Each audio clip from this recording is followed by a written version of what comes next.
Good morning and good afternoon. My name is John Herbst, and I run the Eurasia Center at the Atlantic Council. Along with my colleagues from the European Center, led by Ben Haddad, we are delighted to bring this event to you today. This event concerns one more peculiar episode on the European geopolitical scene. That's the Kremlin special operation that blew up explosives in Czechia in 2014. This incident is one more indication that Moscow's revisionist foreign policy endangers all of Europe. Even countries that have not pushed back hard against Kremlin aggression in recent years, like Spain and Greece, have been subject to Kremlin provocations.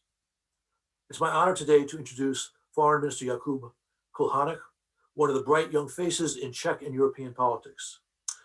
Minister Kulhanek became a member of the Czech Parliament in 2011, a deputy defense minister in 2014.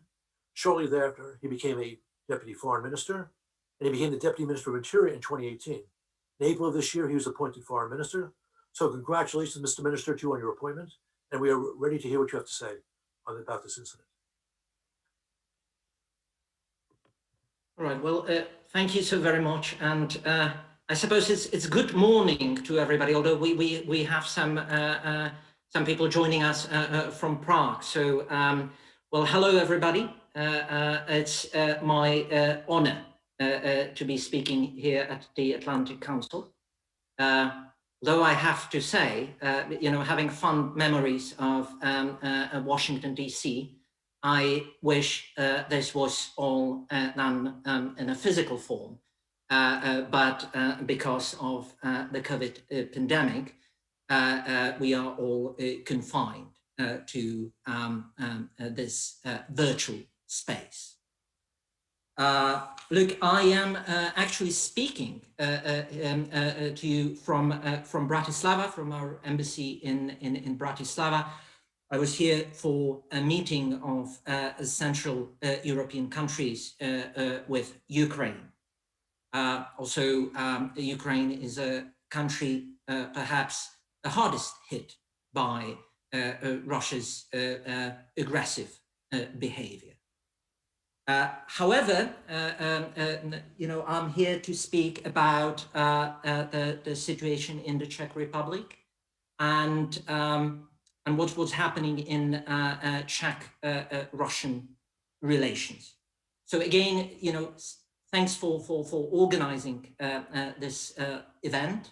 I'm afraid I'm only able to give my opening remarks because then I am off back to Prague. So again, thanks for this, and I wish you a great discussion. I have a couple of things I'd like to say. My country, at the moment, is at the midst of a bitter diplomatic row with Russia.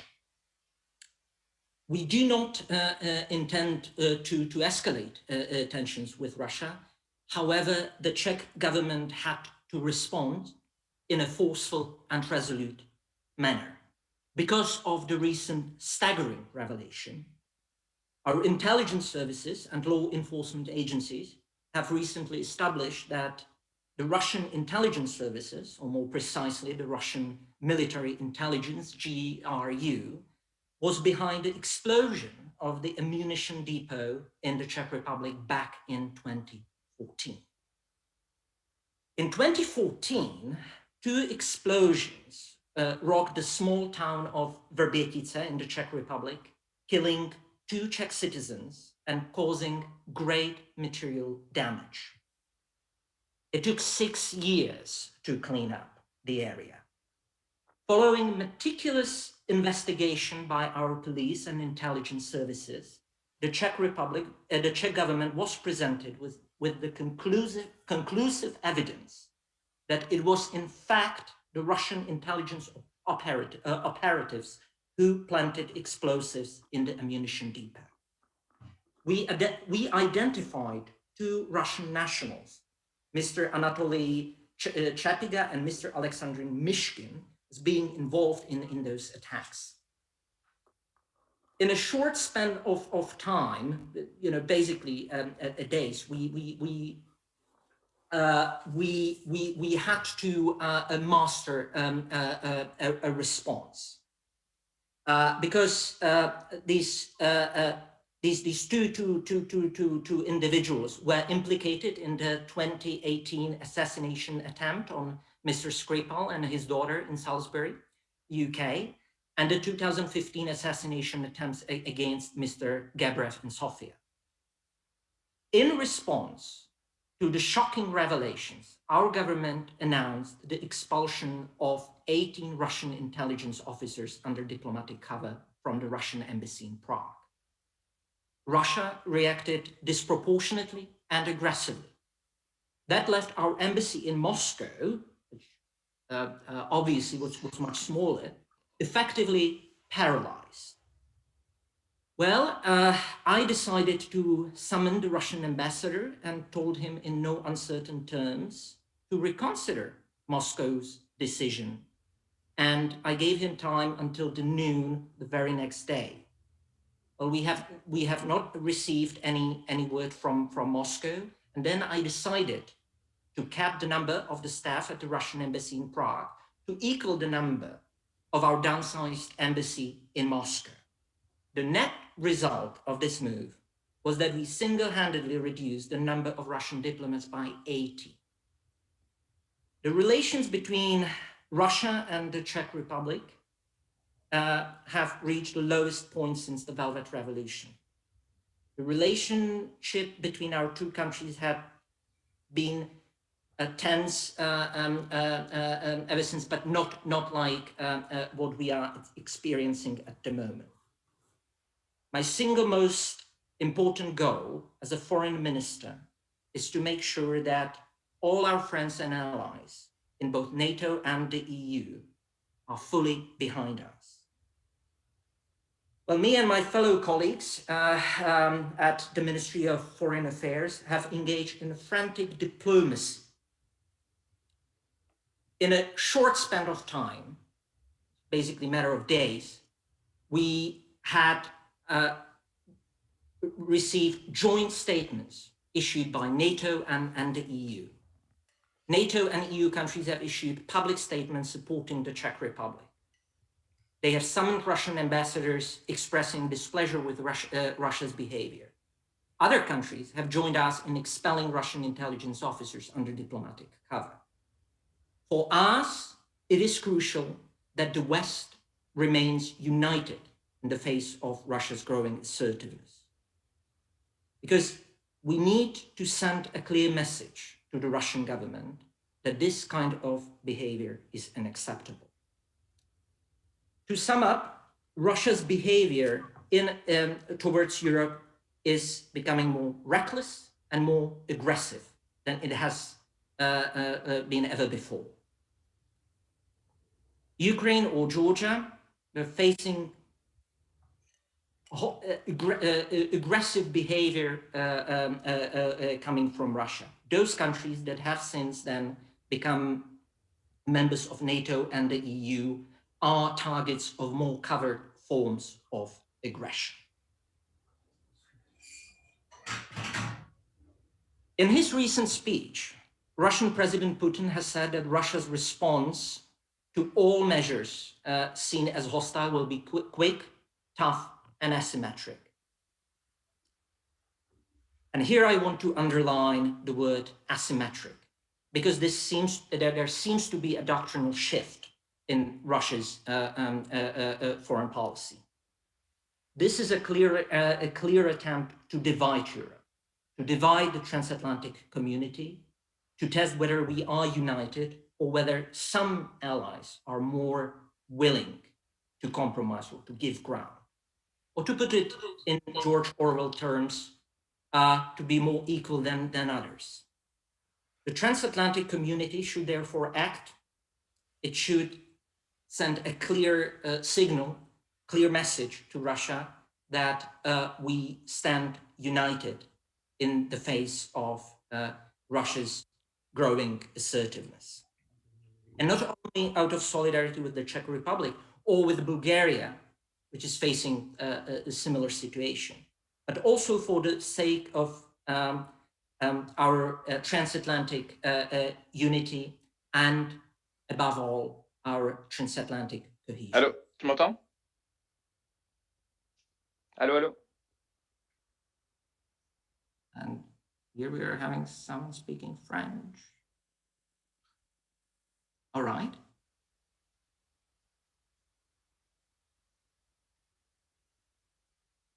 I hear you.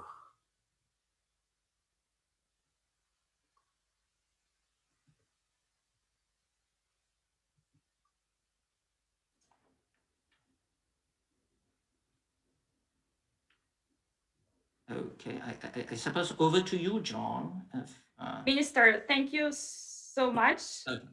Are you finished, or sorry for this technical interruption? Yeah, I'm so sorry, but maybe there was a technical problem on my side. I just want to say thank you so very much. I'm afraid because you know my people want to take me to the plane, so I'm afraid I've got to run. But again, it was such a pleasure being able to speak here and share my thoughts on Russia and on what my country is currently facing. Thank you so much, Mr. Minister and Ambassador Herbst, for this introduction. My name is Elena Kutsko. I'm Director of Globsec Policy Institute, also joining from Bratislava, independently from Minister Kulhanek. I'm glad to moderate this discussion and further dive into some of the issues that Minister has already outlined. We here in Slovakia are, of course, very deeply concerned about the developments in our neighboring country. And we're also glad to have Minister Kulhanek visit Bratislava. Minister, it was an honor to host you at Globsec last week, and I think frequency of visits does highlight the closeness of the connections between the countries in Europe, how intertwined our fortunes are, and how important and how influential are the developments in one country for the developments all around Europe. I'm very delighted now to introduce the panel of speakers to discuss the issues with us today. We have Ambassador Daniel Fried, who is Weiser Family Distinguished Fellow at the Atlantic Council. We have Jakub Janda, who is Director at the European Values Center for Security Policy. We have Ambassador Jaroslav Kurfürst, Special Envoy for the Eastern Partnership, Ministry of Foreign Affairs of the Czech Republic. And we have Laure Mondevi, who is Senior Reporter and Non-Resident Senior Fellow at the Europe Center at the Atlantic Council, but also the reporter at Le Figaro. We already heard the introduction from Minister Kulhanek, also summarizing what happened. But I would like to first follow up with Ambassador Kurfürst and develop further a little bit the explanation that the minister has provided. We heard that the relations between Russia and the Czech Republic are currently at the lowest level of their developments since the Velvet Revolution, and that the Czech response towards the explosion in Verbetice was rather strong. We also know that after that, Russia designated Czech Republic as an unfriendly country. Ambassador Kurfürst, why was the response so strong? Did you expect such reaction from Russia? And what is going to happen next? Thank you. Hello, everyone, and good morning to across the Atlantic, and good afternoon to those who are watching from Europe. Well, the answer to your question is very clear.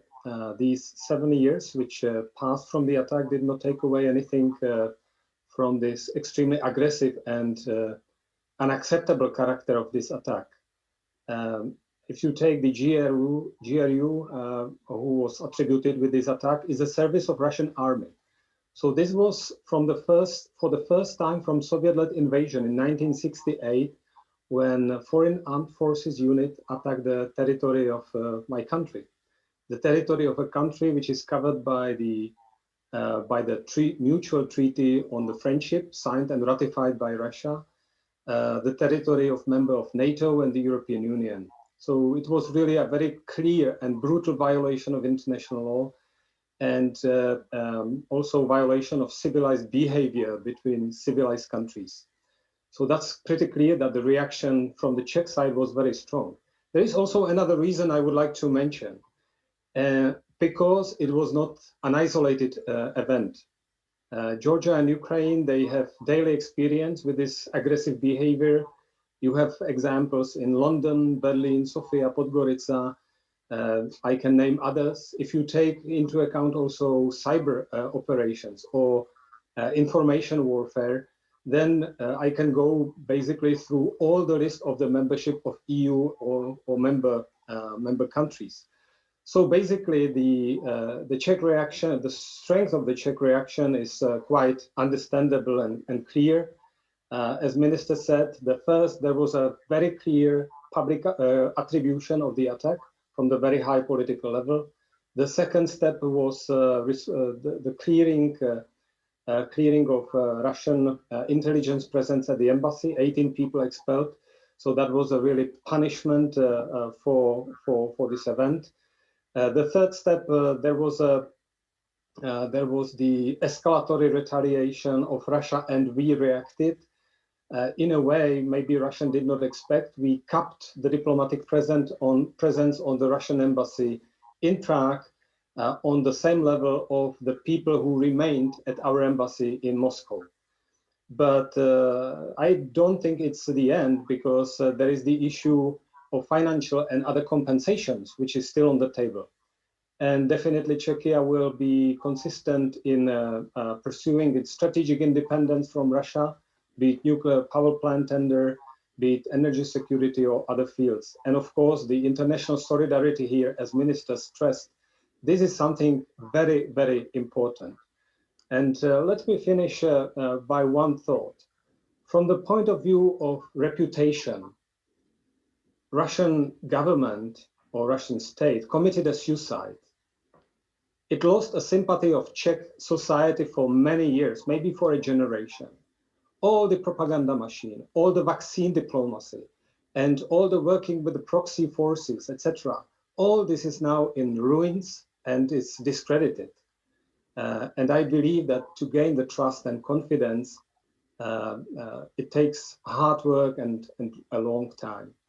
But just let me conclude by this stressing of unity and solidarity of the allies and partners, us in the West. Thanks. Thank you so much, Ambassador, for putting it into the broader perspective, but also highlighting the importance of solidarity. We will go into more details in a little bit, but I would like to go now to Jakub Janda and to stay for 1 minute longer with the Czech Republic. The Czech officials do not necessarily speak with one loud voice when it comes to relations with Russia. We noticed that, and we know that President Zeman, for instance, is at least somewhat sympathetic to the Kremlin and potentially not holding the exactly same line as the Czech government. Prime Minister Babiš, while condemning the Russian sabotage, also publicly acknowledges the importance of economic relations. How would you assess why and how these incidents will change the Czech policy towards Russia, especially in light of the upcoming elections? I would like to add that you have to distinguish, we are looking from the outside to the Czech Republic, over who is actually running the policies. In the Czech Republic, the president is only a symbolical figure. He does have informal competences, informal influence. He has some constitutional competences, but in reality, it's the government led by the prime minister, which is actually deciding on foreign and security policies. So it is clear, and it's true, unfortunately, that the Czech president quite often sides with the Russian interests. That's the case we have, but I think what is clear to say is that the Czech government have actually acted quite decisively in expelling and limiting the number of Russian diplomatic and essentially intelligence personnel at Russian embassy. And honestly, myself, being critical, I have been positively surprised by the toughness of the Czech government's reaction to this incident.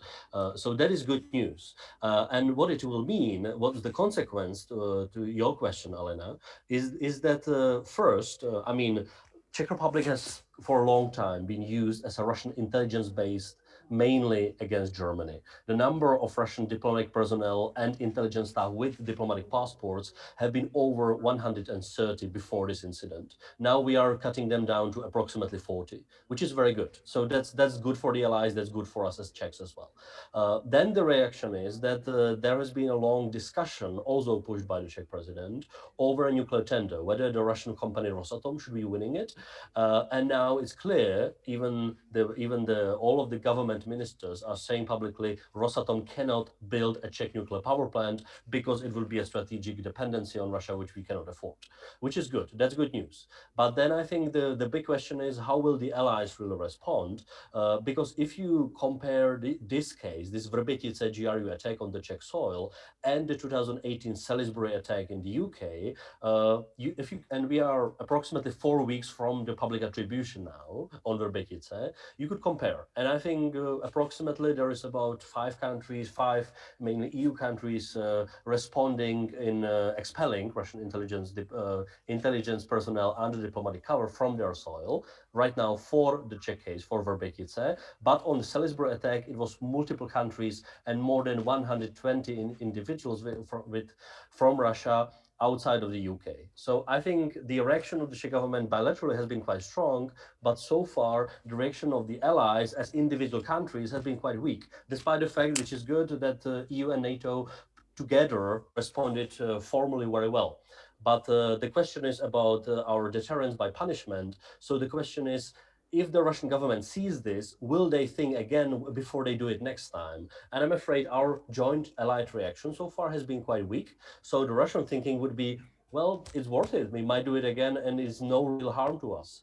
And I think that's our core of our problem now.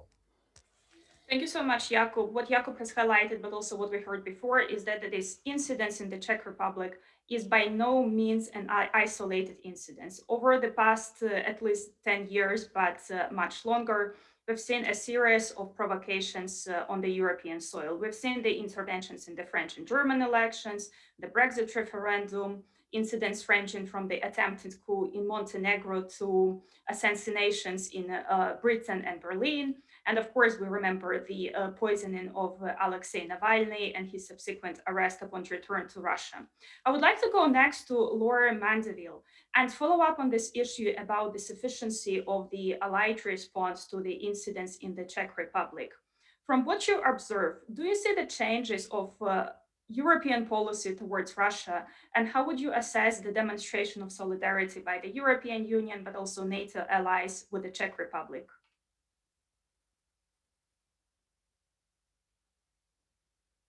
Laura, I think you're muted.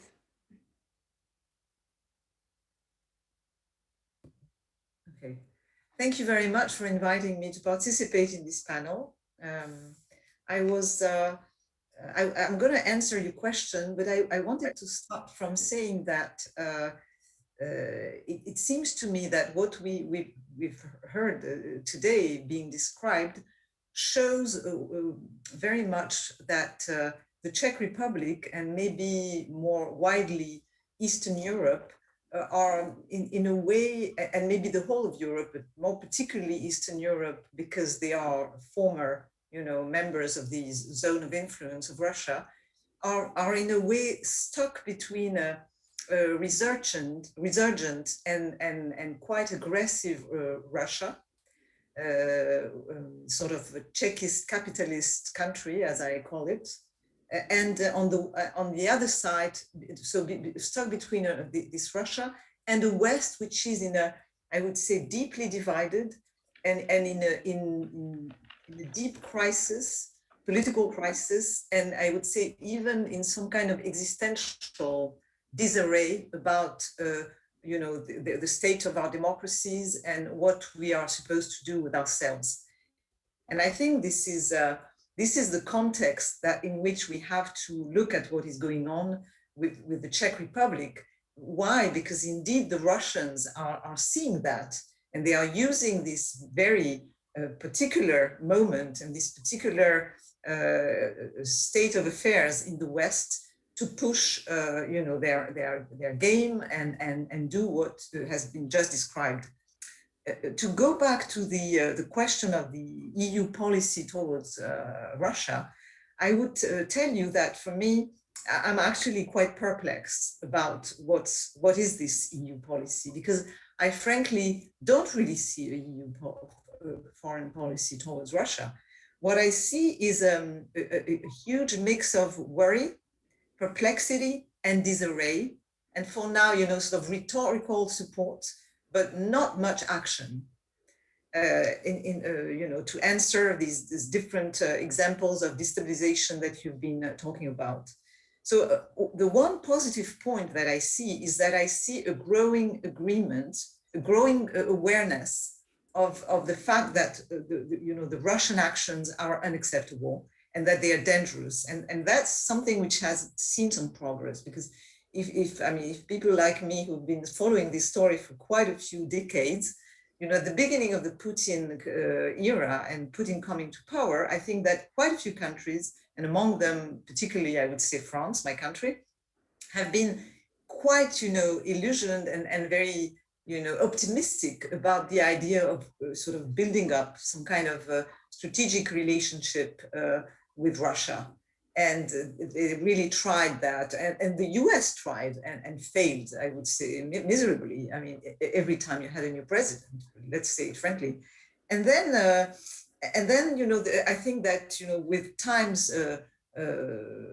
passing and very big crises occurring, like the Georgia crisis, the Ukrainian crisis, and then all these different, very troubling incident. First Litvinenko, practically no response, and Skripal, then the Czech incidents, and many others that you've mentioned. I think there is this self-awareness, but there are two big buts for me.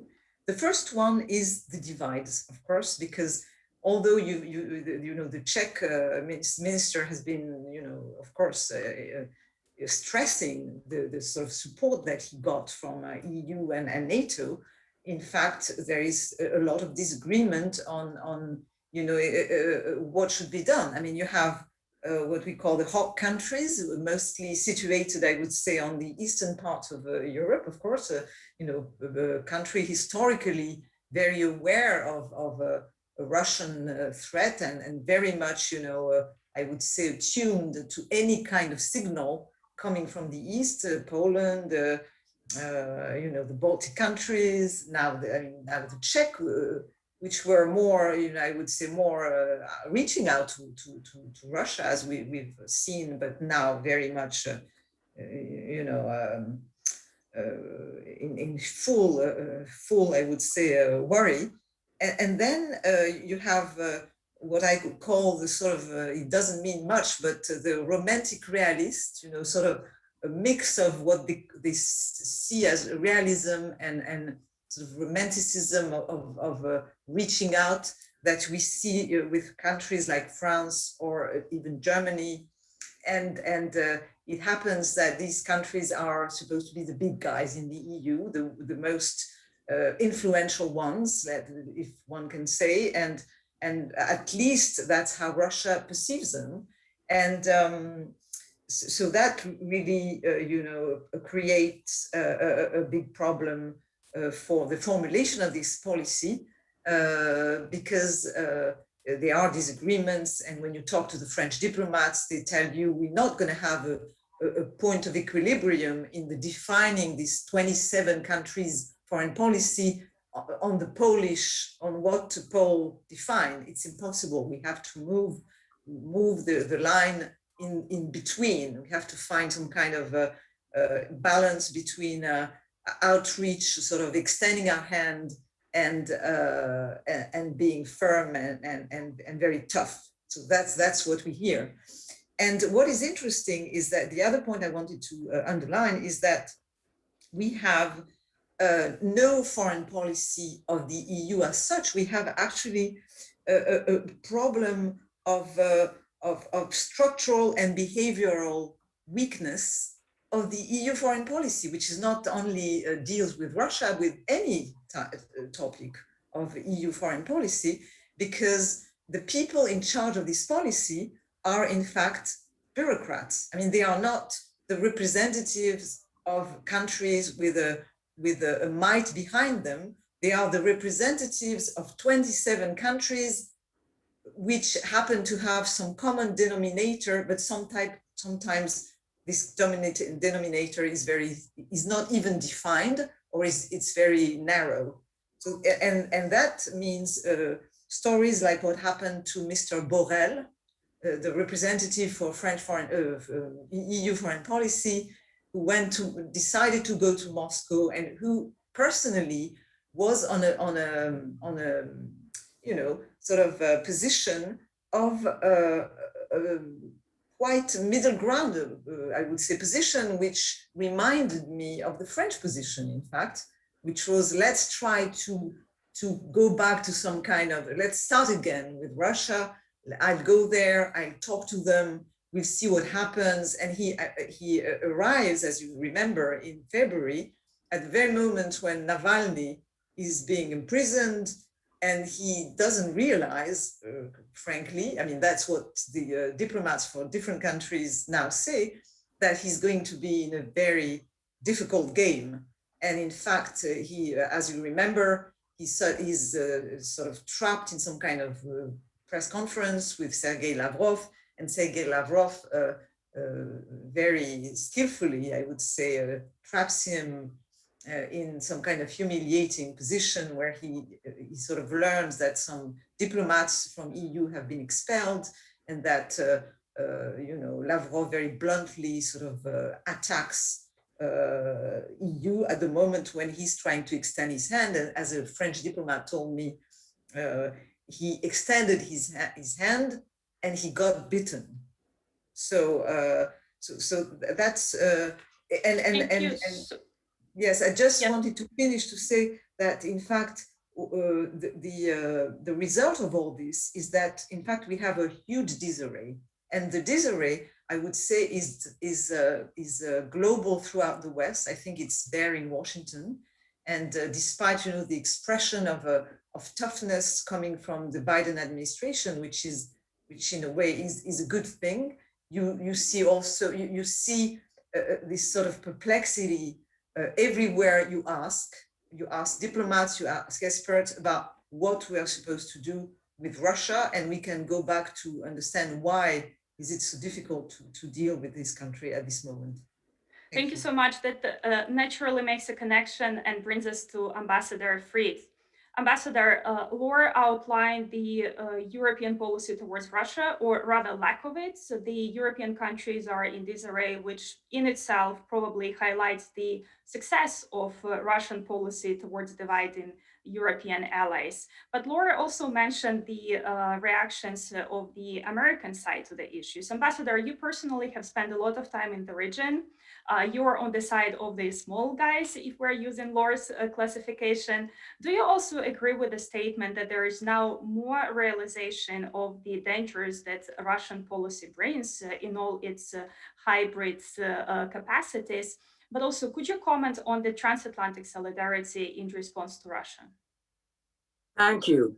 To answer your question clearly and succinctly, yes, there is greater realization on both sides of the Atlantic of the problem that Putin's aggression poses. So I like the way our Czech colleagues have framed up the problem. From the foreign minister, Jakub Janda, Jaroslav Pulfus, they're right. And I like the way Laura Mandeville has framed up the strategic challenge as well as the way she framed up the problems and weaknesses. But I'm an old policy guy, and my instinct is to figure out what we do with the assets we have.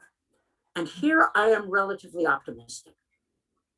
The center of thinking in Europe and the United States, but especially Europe, has been shifting in a tougher direction with respect to Russia. Policy has not caught up with that. So let's be clear. And of course, Laura Mandeville is right. There are a range of views. And if you want quotes of various foolish people in Europe, and for that matter in the United States, it's not hard to assemble. But the center of gravity has moved. I mean, the French used to speak of outreach to the Kremlin in the first place. Now they speak of a two-track policy, resisting aggression and outreach. That's a big shift.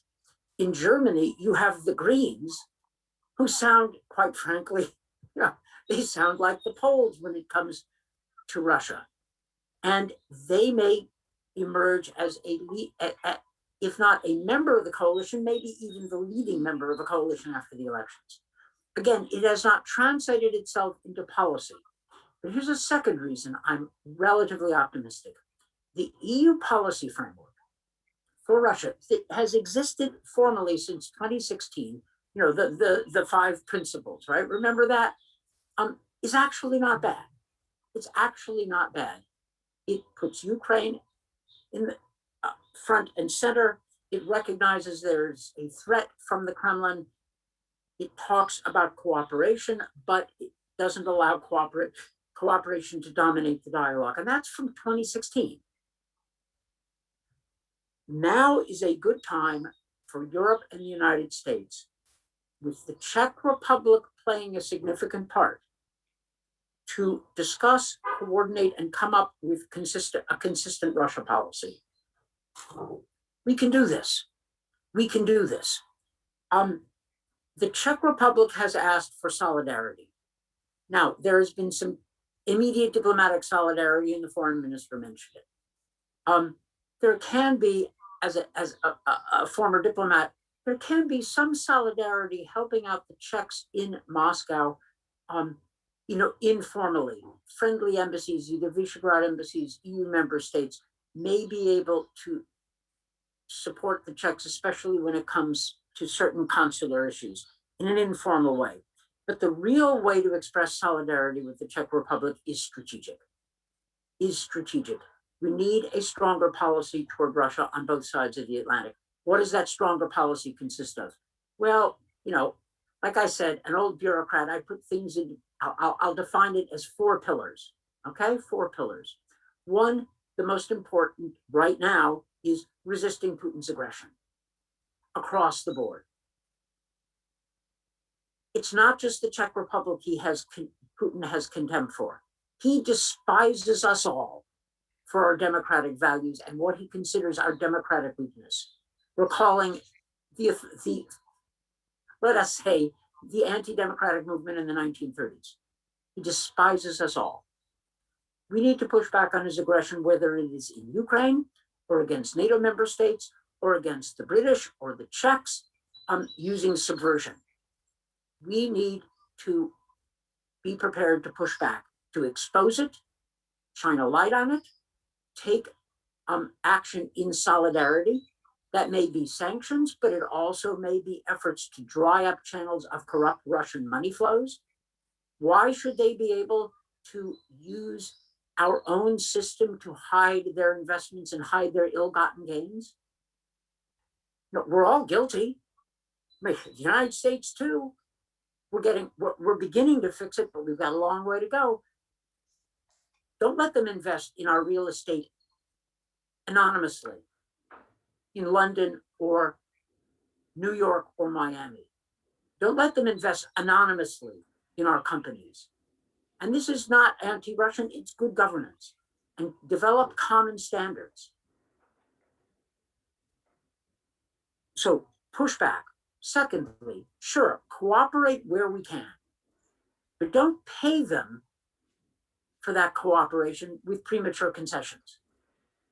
You know, if, for example, if Lavrov said he'd love to cooperate on the Arctic, but how can I do that when you're arming the Ukrainians? You know, a very simple answer, no deal, Sergei, no deal. Cooperate where we can, but don't pay them for it. A third is stabilize the relationship, which is not the same as cooperate, which means frank channels of communication about where we might work together and where the Russians can expect strong resistance. And a fourth pillar is support for, well, outreach to Russian society and the Russian people. Everything from student exchanges to support for free media, right? RFERL used to be located in Munich, now it's located in Prague. And in the 21st century, it and we all have a mission. We all have a mission. There are some in Europe and many in the United States who say that support for democracy in Russia is interference in their internal affairs. Well, Russia undertook obligations to respect democracy. And I'm not interested in the arguments that autocracy and assassinations inside Russia have nothing to do with us. They do. those 4 pillars can be the basis of a common transatlantic strategy, and bring in the UK, bring in the Canadians, put this together. We can do this. Now, there will be debates about the details, the relative strength of the 4 pillars, how you frame it up, and it may not be 4 pillars. I mean, the French say 2, right? Outreach and pushback. Yeah, fine. My point is that if we want to answer the Russian attacks on us all, the Czech Republic, Bulgaria, assassinations in the UK, in Germany, interference in US, Spanish, and Greek elections, then we need a combined policy, and the Biden administration is ready to do it. I mean, look who they've got. You all know Tony Blinken, and I can tell you from personal experience that he was critical to giving support for the US effort to work with Europe on sanctions against, after Putin's aggression against Ukraine. Toria Nuland, do I need to say any more? These are solid people. Karen Dunford has been nominated to be Assistant Secretary for Europe. This is a great team. And President Biden has long been a supporter of Europe whole and free. He supported NATO enlargement in the 1990s. We couldn't have done it without it. He has supported Ukraine. He understands these issues. I think his meeting with Putin is okay because he framed it up on our terms. He didn't pull his punches. He didn't talk about a reset. He didn't suggest that it's all our fault. So this is, my Czech friends have come to us and said, we need solidarity. And they are absolutely right. The best kind of solidarity is strategic solidarity, to come together around a common position. And I welcome the Czechs at that table. This is not pre-1989 Europe, where Eastern Europe could be dismissed. The EU, NATO, now represents a fully integrated Europe. And we need to build on that. Anyway, more to say, and Laura Mandeville is probably going to think that I am a typical naively optimistic American. But when Americans, in the years of our wisdom, subtract the Trump 4 years, we always tried to think of what we can do. Thank you so much, Ambassador. Actually, for your optimism, I wouldn't call you naive. You would be the last person who I would call naive, but thank you for your strategic, but also tactical pragmatism and outlining the way forward. I will encourage now also the participants to pose their questions in Q&A. I will start taking questions from the Q&A, and we will have a very rapid lightning round of answers from our speakers. So I would please ask the speakers to keep your intervention and answers to no longer than 2 minutes. And I will start with Ambassador Kur first. We have a couple of questions that concern the expression of solidarity. And the first question is from Yaroslav Mijak, who is very curious about the solidarity within the V4, especially the Czech and Slovak reaction, but also how it compares to the Hungarian reaction, who, as you know, Hungary has been a little bit having different approach towards Russia. And Ambassador, while we have you another maybe 45 seconds, if you could comment on the question, whether Czech-Russian diplomatic relations negatively or maybe not negatively impacting the business interests of Czech companies in Russia. Thank you for these questions. I'll start with solidarity. Let me start by thanking all the countries who were so quick and showing this solidarity. We were able to benefit from the wave of solidarity from the EU and NATO institutions. Many statements were made by many countries. That was really a great first reaction.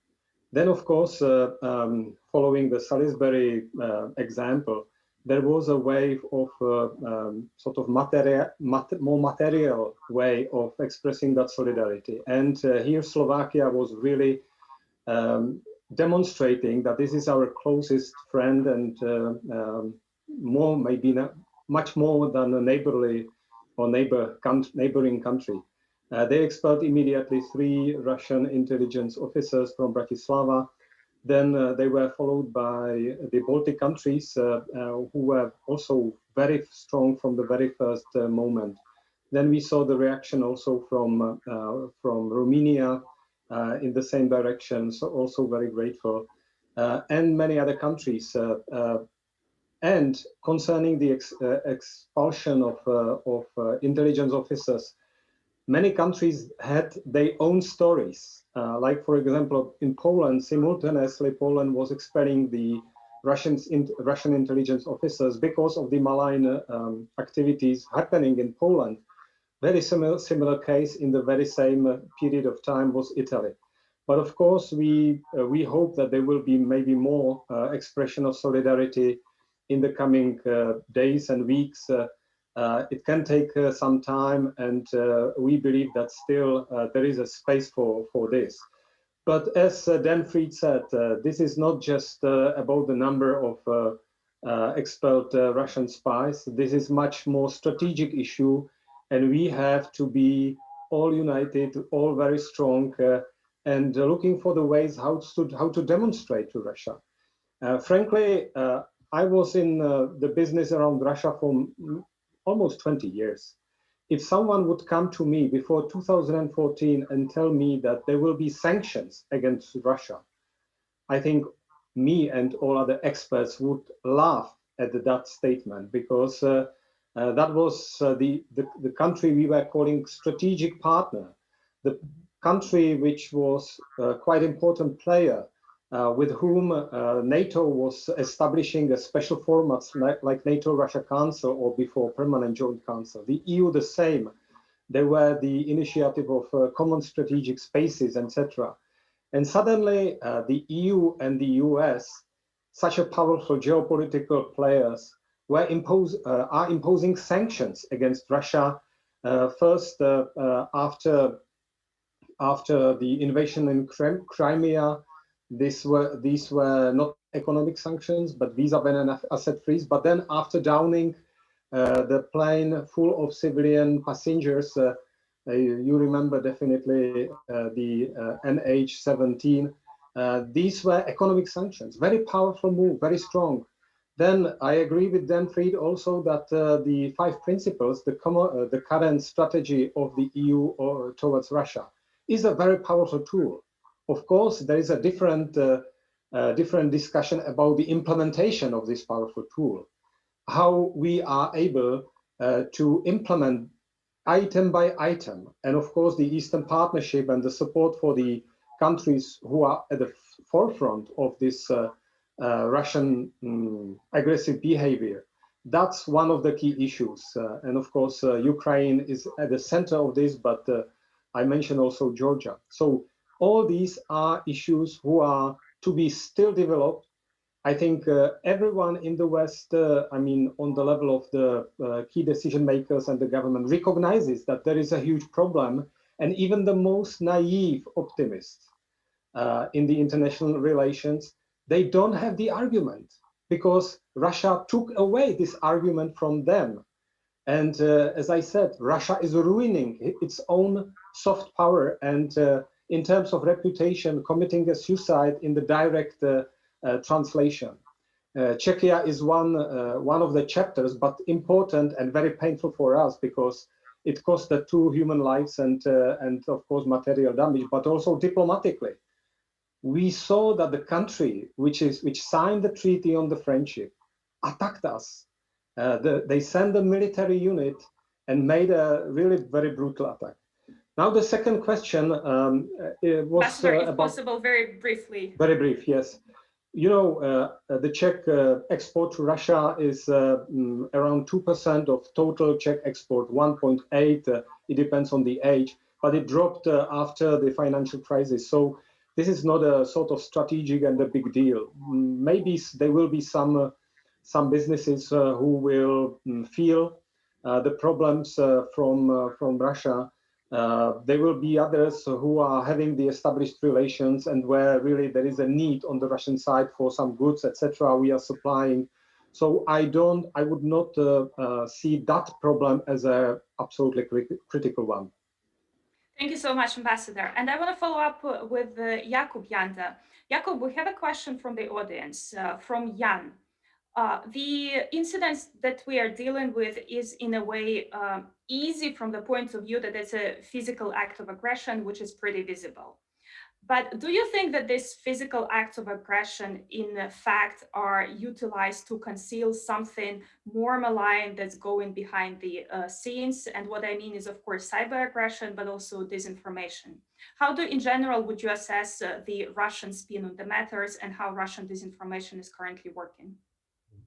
There are multiple layers the Russian government uses to influence individual countries across Europe. One of the major tools is elite capture. The way how Russia uses its proxies to essentially buy political influence and make sure that that political and geopolitical influence stays there longer than individual corrupted politicians. And that's our core problem. That's Nord Stream 2. That's Pax-2 in Hungary, and that's a Dukovany power plant deal if it would be awarded into Rosatom in the Czech Republic. So those are long-term strategic influence projects because you could legally bribe, you can essentially buy political influence through that. You can essentially hire dozens of individuals who will be lobbying on behalf of Russian geopolitical interests, as we have seen it, for example, with the German political establishment on Nord Stream 2. And this is on smaller countries like Hungary and Czech Republic, it's very similar. So that's the core of our problem in a nutshell. There is the disinformation operations which are ongoing. They are intelligence operations, not only for espionage as, let's say, stealing classified or sensitive information, but there are intelligence operations which are trying to do physical harm, like this GRU attack on Verbětice, or there are intelligence operations trying to influence local politics in individual European countries, or to some extent help the pro-Kremlin political actors. So that's why I would just return briefly to your previous question. Unfortunately, sitting here in Prague, we see more and more that Viktor Orban and his government in Hungary is essentially an ally of the Kremlin. And we see it in many ways, not only on this Verbětice case. You see it in intelligence area as well, where it's publicly known, or is known at least within the national security establishment here, that there are many Russian operations of Russian intelligence which are run from Hungarian soil, and Hungarian government doesn't have a problem with that. It's against Ukraine, it's against us in Central Europe. So that's our problem here in Central Europe, which so far politically has not and will be addressed, that within our midst there is a NATO and EU member state whose government under Viktor Orban is at least politically, let's say, acting like an ally of the Russian Federation. And if you look over the last 3, 4, 5 years, you see many examples where the Hungarian government does this.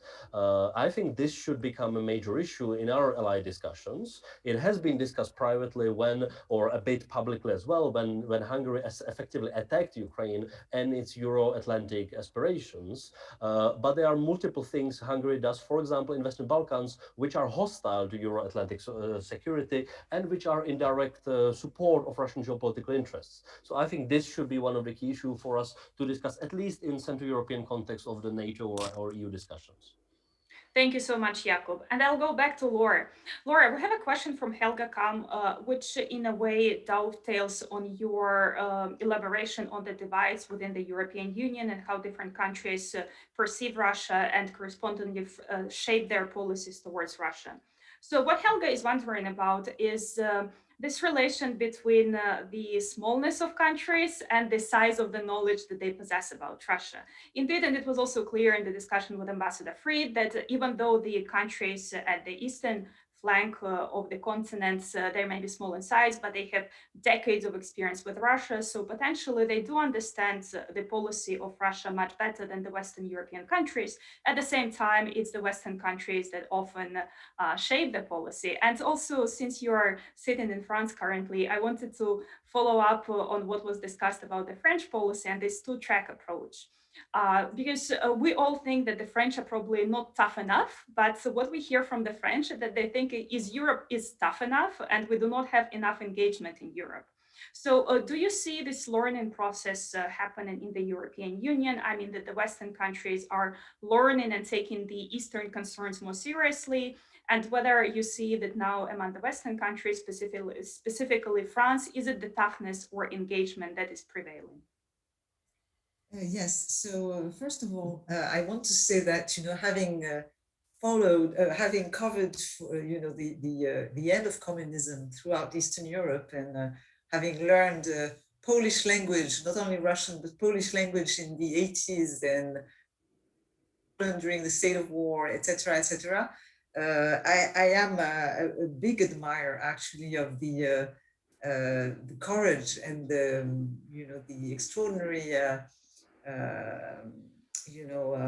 historical courage of these countries, and how and I know to what extent they have historical knowledge and instinct about their big neighbor.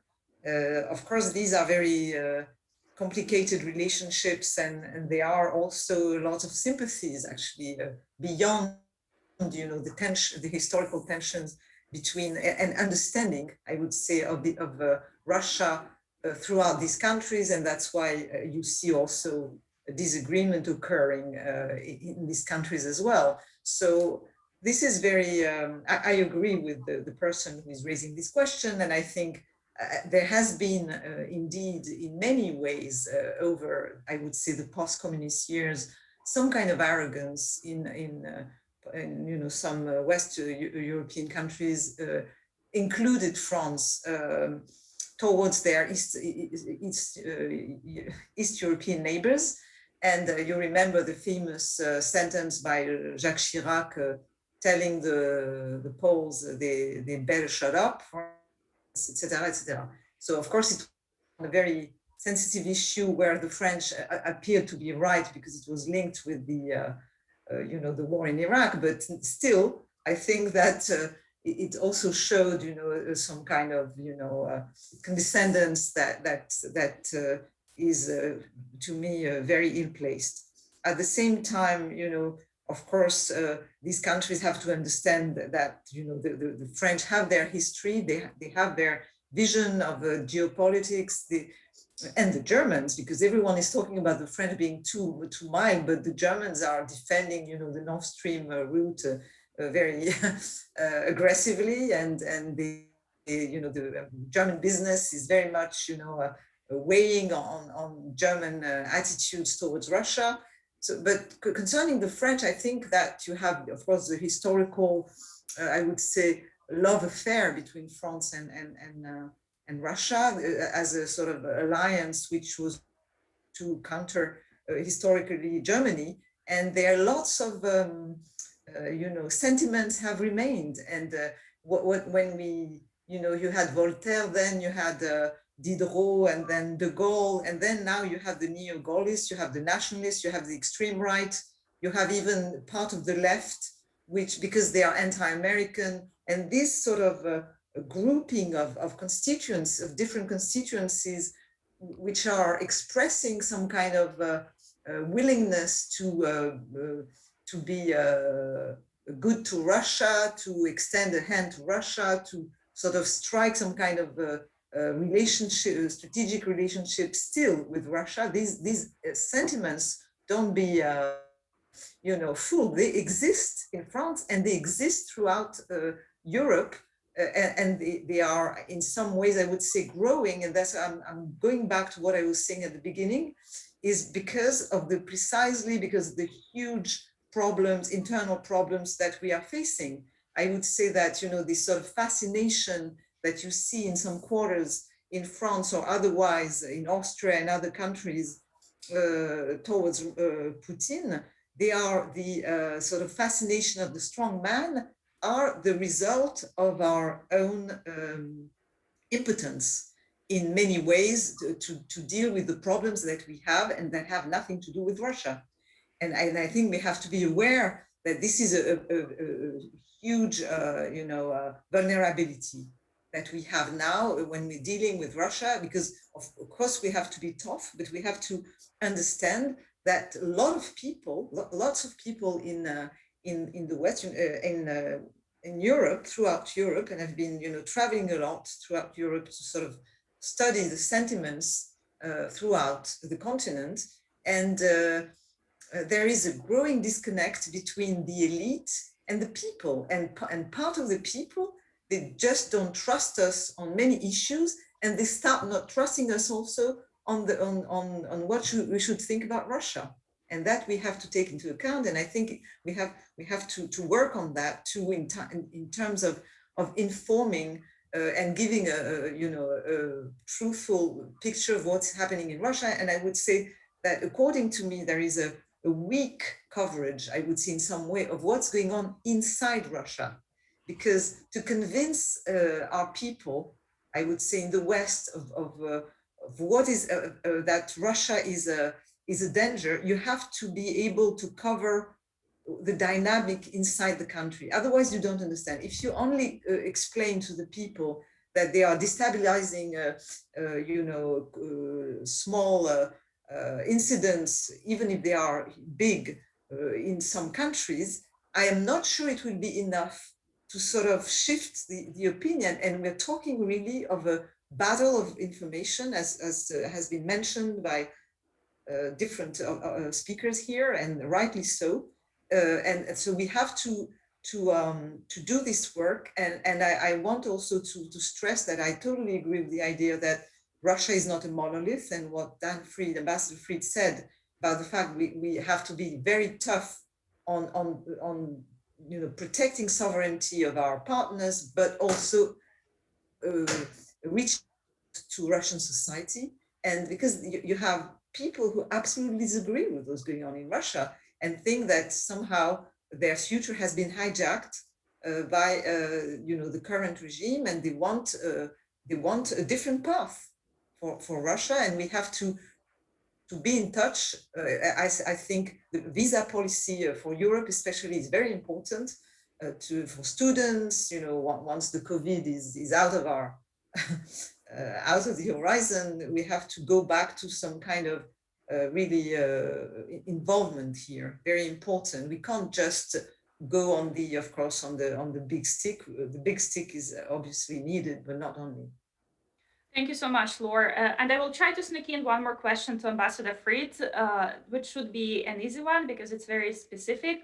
Ambassador, you talked as one of your pillars about the need to go after the money, cut off the financial flows. So David Vitus wants to know how exactly we do that. How can we cut Russian access to Western economies? Of course, there are options like cutting off Russia from SWIFT, and anonymity in the banks. What else in practice can we do?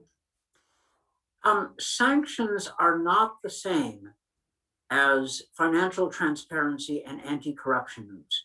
And of course, we have additional options with respect to financial sanctions, but I think we have not developed a financial transparency and anti-corruption measures sufficiently. I think we can do that. And I think it starts with pooling our information and understanding that this is not simply a finance ministry issue, it is also a national security issue. And we need to pool our information and go after the flows of dirty money. And now there's not a lot of time, so I'll keep the answer brief, but this is one of the things that the Americans, the EU, the British, and others should be dealing with in coordinated fashion. We can do this. Thank you so much, Ambassador. And since you were so brief, I have 100 seconds to ask each of you for one final question. What would be your one final recommendations towards Western societies and how the reaction to Russia should be structured? Ambassador Kurfürst, you go first. Maybe first to name the problem by its proper names. Second, to build the resilience of the society, but not to use resilience as a buzzword, but as a practical, concrete activity. Information space, resilient defense, etc. And then to support the countries which are on the forefront, like Ukraine, Georgia, Moldova, and others. Thank you so much. Jakub? we should respond with deterrence by punishment, as we are not doing it. Because anytime Russia puts an aggressive act inside of European countries or EU countries, let's say, the response is very, very symbolic. It does not hurt the Russian regime. We are not putting people, real important people on sanctions list. We are not actually cutting down their presence here in Europe. We are actually not making harm or punishment to people who caused it or who are closed as proxies or enablers. Once we start doing it, there might be less aggressive actions against us. If we don't do it, they will continue because it's for free and it's free shooting, and that's what it is. So that's our problem as European allies, I'm afraid. Thank you so much. Laura? I would say put our house in order, support our friends in Eastern Europe, and support our friends in Russia. Thank you so much. Ambassador Fried. All of the above. I like all of the suggestions. And remember that we thought we were losing the Cold War until the second half of the 1980s. We should have more faith in ourselves and our institutions. But as Laura Mandeville says, for God's sakes, get to work. Make our democracies work better for our people. And then we can do this. Thanks for this opportunity. It's great. Thank you so much to all the speakers and to all the participants for being part of this event and, of course, for caring about the issues. Our friends from the Atlantic Council are going to be issuing a short paper on the Czech case and the responses to it, and it's going to be authored by Peter Tuma and should be available to all of you today or tomorrow. So I encourage you to read it and to follow the events of the Atlantic Council and, of course, all the great work that they are doing. Thank you so much once again, and we hope to see you soon at other occasions. Thank you.